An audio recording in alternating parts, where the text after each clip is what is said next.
Pembahasan mengenai energi listrik dalam salah satu bidang keilmuan teknik elektro merupakan topik yang menarik.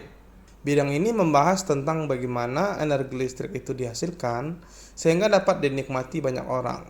Wow. Yuk kita ke poin. Berdasarkan buku Power System Stability and Control yang ditulis oleh Prabhakundur, listrik yang kita nikmati sehari-hari itu melalui proses yang cukup panjang loh. Tahapan tersebut adalah antara lain sistem pembangkitan listrik atau generation systems, transformator atau yang kita kenal sebagai trafo, baik itu yang step up ataupun step down, sistem transmisi atau transmission system, sistem distribusi atau distribution system, dan beban atau load. Yuk kita bahas satu-satu. Pertama, sistem pembangkit listrik. Pada tahap ini, terjadi proses yang dinamakan konversi energi, yaitu proses perubahan suatu bentuk energi menjadi energi listrik. Proses ini terdapat pada pembangkit-pembangkit listrik loh, seperti pembangkit listrik tenaga uap atau PLTU, pembangkit listrik tenaga bayu atau PLTB, atau lebih kita kenal sebagai tenaga angin atau wind turbine. Kemudian selanjutnya sistem pembangkit yang sangat populer sekarang yaitu pembangkit listrik tenaga surya atau PLTS atau lebih dikenal sebagai photovoltaik. Wow.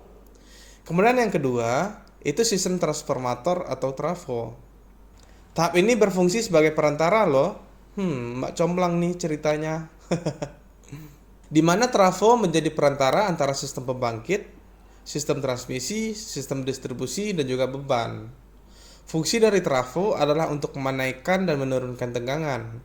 Tujuannya adalah untuk meminimalisir rugi-rugi daya, menyesuaikan ukuran kabel transmisi dan distribusi, serta menyesuaikan kebutuhan beban.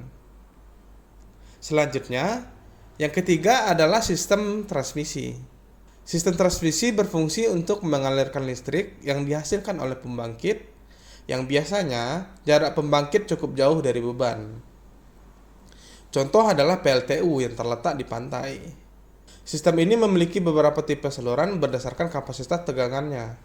Seperti saluran udara tegangan ekstra tinggi atau yang lebih kita kenal sebagai SUTED dengan tegangan lebih dari 230 kV. Wow, besar banget ya. Atau saluran udara tegangan tinggi yang disingkat SUTT dengan range tegangan 35 kV sampai 230 kV. Selanjutnya adalah sistem jaringan distribusi.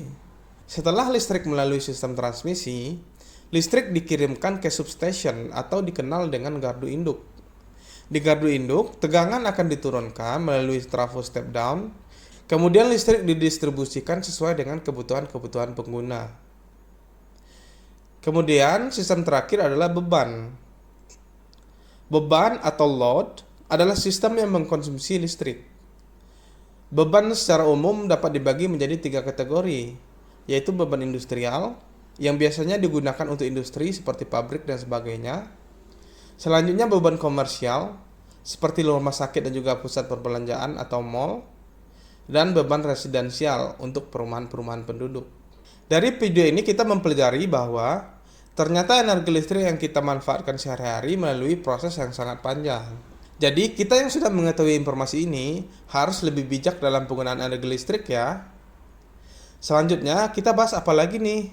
Tulis di kolom komentar ya. Jangan lupa follow.